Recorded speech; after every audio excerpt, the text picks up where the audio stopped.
Okay, so we have a parallelogram. I'm going to draw the picture.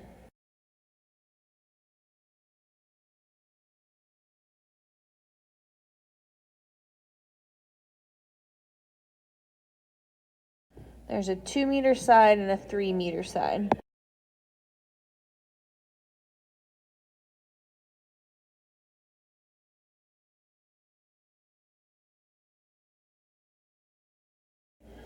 We also know one of the angles is 130, and so the opposite angle would be 130.